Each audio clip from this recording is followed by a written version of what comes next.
Welcome to another episode of Commending and Contending. It's a podcast about how the gospel of Jesus encourages us to live our lives and use our words to commend and contend for Jesus and his gospel. I'm your host, Jonathan Holt. Joining me today is Murray Lent. G'day, Murray. Yeah, hi there, Jonathan. Murray, where's God planted you?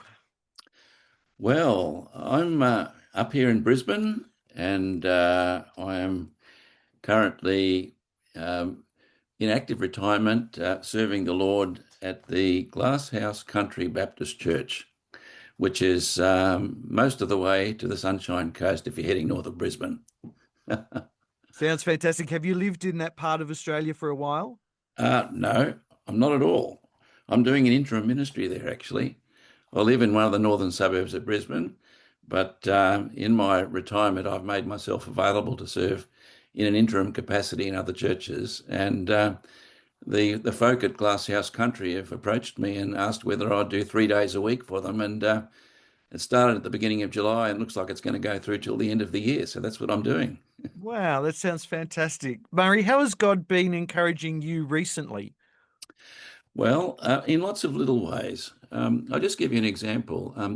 Yesterday, I caught up with a 28-year-old guy who's just become a Christian in the last 3 or 4 months, and I've actually been discipling him. This is stuff that I guess I've done on and off over many years, but I'm just excited all over again by the way that God is actually changing this guy's life. He's hungry. He does his homework. We get together sort of as often as we can, and we did a little study yesterday on what it really means to belong to a church. And the lights were going on. He sent me a beautiful text message afterwards, and that excites me. Just simple, basic discipleship stuff. Yeah, that sounds marvelous. Murray, also, it's worth noting you're on the Council of the Gospel Coalition Australia. How long have you been involved with Gospel Coalition Australia? Well, pretty much from the start. I think it's coming up 10 years now. I think it was Mm. 2015 that we kicked off. And yes, Gary Miller and I, we're the two reps from Queensland, and it's something which has really sort of fired me for ministry personally. It gets me out of my little Baptist bunker and enables me to move a bit more widely, see what God is doing more broadly in the Reformed evangelical space here in South East Queensland. And yeah, I've been very happy to be involved in it over that period of time. And so you're not only on the National Council, but you're involved in the particular network that happens there in Southeast Queensland. Sounds like there's some great conferences that happen up there under the TGCA banner. Sure. Yeah, I mean, I think what we found here in Southeast Queensland is that the the wider tribe, the Reformed evangelical tribe here is fairly diverse. So we've got Prezzies, we've got evangelical Anglicans, we've got Baptists, and we've also got quite a few independent guys as well too, independent churches. And we've tended to do our own thing in our own little patches. And what the Gospel Coalition has enabled us to do is to bring these groups together. And we've started small. I think we probably had 50 or 60 in our meetings earlier on, and these are mostly full-time gospel workers. And we're now at the point where I think we had 150 at our last meeting. And so there's trust building between the pastors and the churches that are in this tribe. And it's very exciting to see. You know, we don't have a kind of one dominant juggernaut like the Sydney Anglicans do in Sydney. You know, we're starting from a fairly small base, but God is at work, and it's very exciting to see.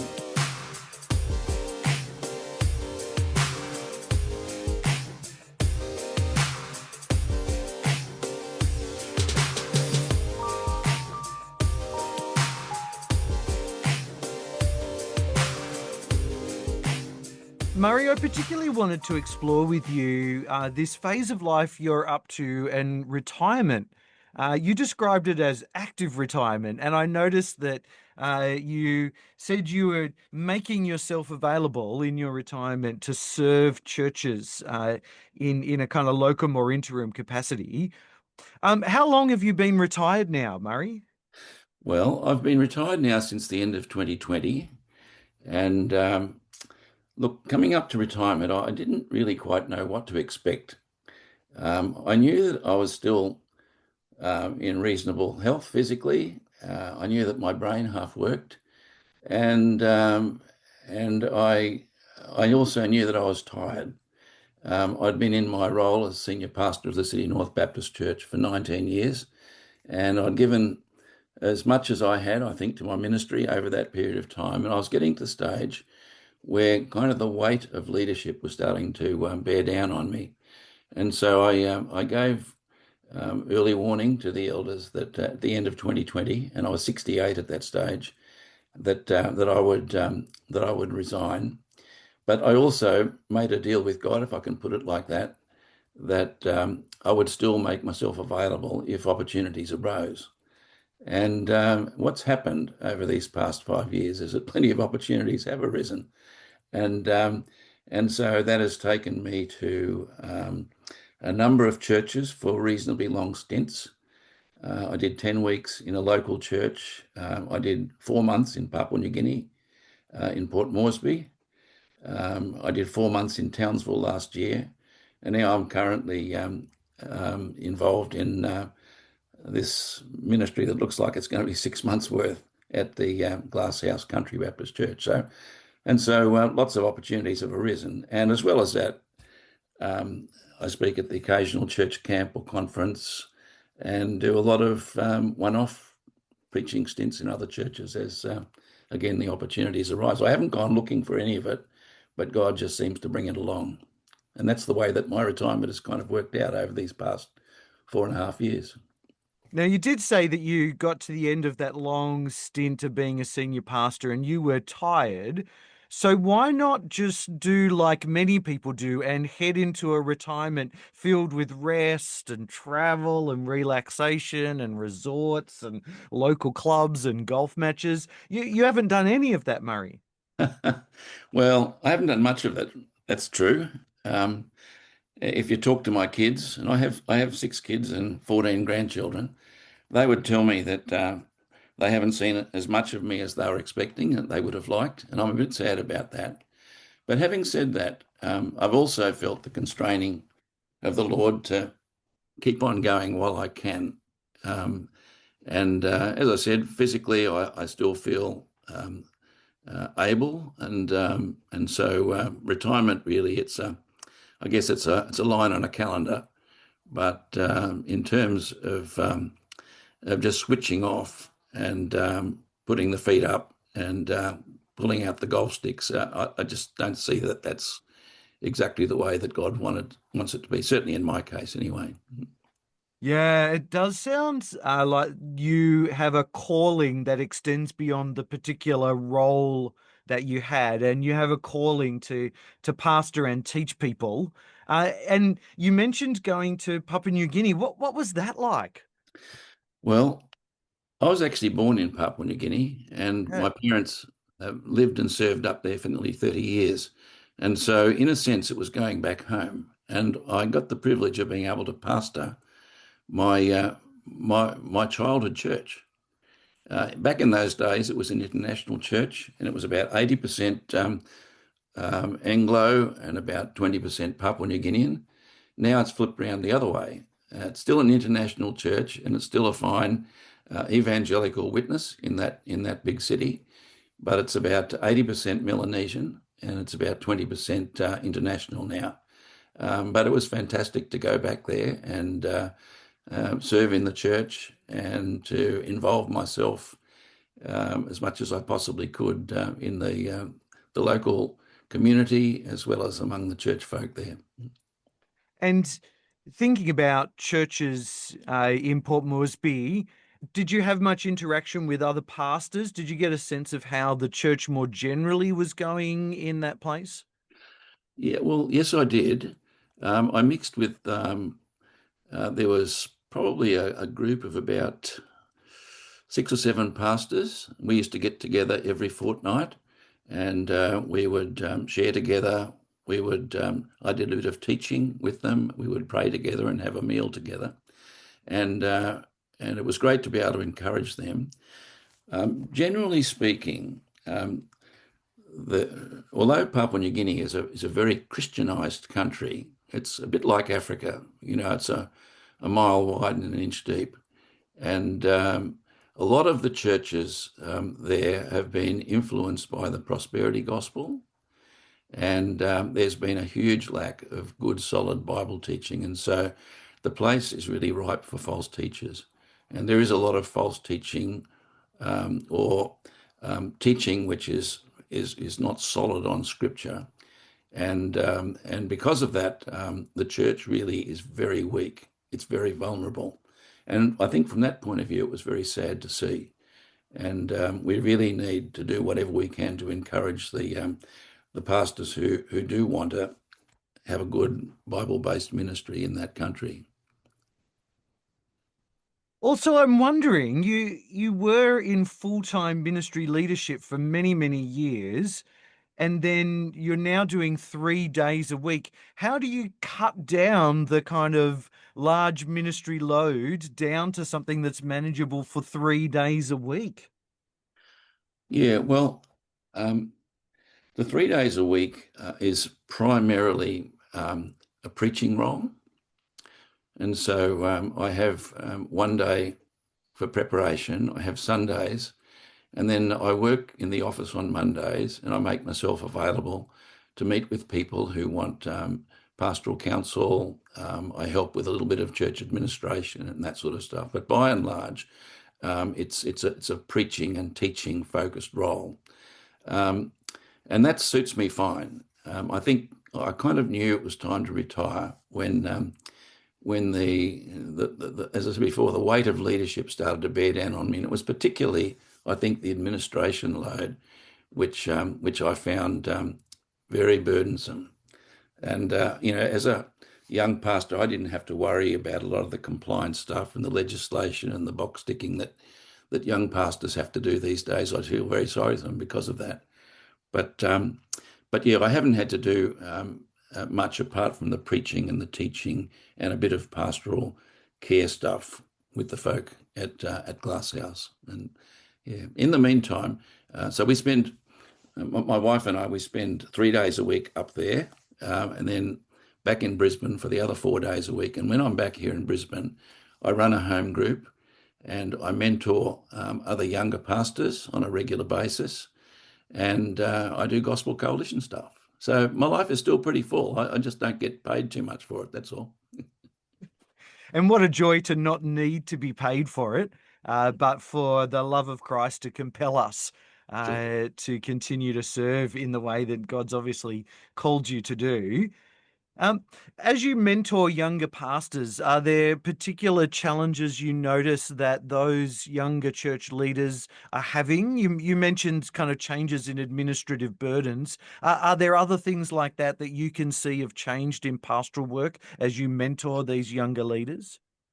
Well, look, I think that one of the things that I notice, and this is both a positive and a negative, is that the quality of the preaching of a lot of these younger guys, certainly the guys that I move with, are really doing a fantastic job with their handling of the scriptures.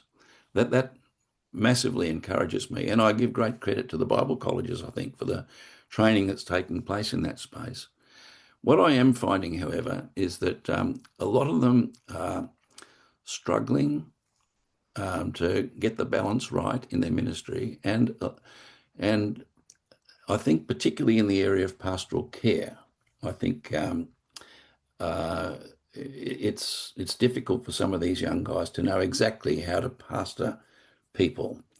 Um, I think a lot of pastoring these days seems to happen online or by phone, and so guys kind of they're constantly on their phones, texting people, sending messages, Facebooking with people, doing that sort of stuff, and maybe catching up with people for coffee in a local coffee shop. And that for them is what pastoral care is all about. Whereas when I was a young pastor, it was involved in visiting people, going to hospitals, those sorts of things. And I don't think a lot of the young guys do that sort of side of pastoral work as well as what they could do. I think they have to kind of get rid of their devices a bit more and get out and about. But exactly how that plays out in the context of life today, where husbands and wives are both working and all that sort of thing, it's difficult. And I'm not suggesting at the moment that there's a simple fix for this. Yeah, thank you. They're really good thoughts. And I wanted to just push a little bit more on as you think about the average local church member, and maybe they've got one of these young pastors in their church. What sort of things could they say or do that you think would really encourage and enable the young pastor to persevere and do what you're suggesting maybe needs to be done? Well, I think one thing they could do, and it's very simple really, is invite him over for a meal or for a cuppa. Um, a lot of face-to-face interaction these days happens in the local coffee shop, and that's fine. I don't have a great problem with that. But I think there's something special about having somebody in your home, sitting down, chatting with you with a cuppa in hand, or maybe at a meal time, and getting to know him well and building trust and learning to encourage him and learning to be encouraged by him. I think it's a two-way thing. So I think that's one simple little thing that could be very helpful to some of these younger pastors. Um, yeah, I think visiting people when they're sick, and that includes hospital visits, I think is something which is not done as well now as what it should be. I can remember many years ago, I did at one stage, in one particularly busy year, I did over 30 hospital visits in one year. And I've worked with lots of younger associate pastors that we've had in our church over the years, and most of them would struggle, I think, to do two in a year. And I mean, it's just. I think when you visit somebody when they're sick or in hospital or in a nursing home, it really builds that relationship, and that can be very helpful, I think, for them. And I wonder in some ways whether, possibly for younger pastors or even anyone at our churches, they're maybe just not sure what you would do if you visited someone in hospital. Can you just give us like a snapshot? In all those hospital visits you did, you must have kind of developed particular ways that you found helped in approaching and talking and praying with people in that hospital setting. Sure. Yeah, well, I mean, I'm probably in a slight advantage here because I have a medical background. And so going into hospitals is going into familiar territory for me. And so I don't get spooked by an angry-looking receptionist or nurse in the ward there, who feels like I'm intruding. I can plead my case fairly well, I think, as a clergyman, and I've been able to be able to sweet talk my way into many hospitals, even outside of visiting hours, because of that. But and having said that, I think one thing that could be helpful for younger pastors is to actually go with a senior pastor, go with an older pastor, an experienced pastor, or maybe an experienced hospital chaplain, and actually see what they do. I mean, I can sit down beside the bed there, and I can talk about things that are going on in their life and asking them about the family and talk at that level. But gradually we steer the conversation more and more to where God fits into their life and maybe the circumstances that they're facing, and then always ultimately leads to reading a passage of scripture, which I think is appropriate. And I've probably got about 10 of them that I use regularly, that I carry with me in the back of my mind, and I'll choose one of those, and then of course spend some time praying with them. If they're not Christians, well, of course, your approach might be a little bit different, and I mean it might be more an apologetic thing. I wonder what God is wanting to say to you in the circumstances that you're in at the moment. But yeah, I mean, with the younger pastors that we've had in our church, I've often said to them, I'm going to visit this person today. It could be in a home, it could be in the hospital. I remember one guy, we just received word to say that a lady in our church had died, and the family wanted me to go to the bedside and pray with them. And I said to the young pastor, I said, have you ever seen a dead body? And he said, no. I said, well, this is your opportunity. You come with me. And we went together. And I mean, I think it was quite confronting for him. But I mean, I think it was a helpful part of his pastoral education to actually be there and to see how to handle that situation. Yeah, that sounds like a real gift you gave him to shepherd him through something that might otherwise have been overwhelming, to see it and before having to do it. Mm. It must have made such a difference to that young guy. Murray, it's been really interesting chatting with you today, and I feel like there's a whole bunch more stories you could tell us about your time as a doctor and your time as a pastor, and all the work you've done amongst the people of God. But thanks so much for taking time to chat with us today. Yeah, thanks very much, Jonathan. I really appreciate it.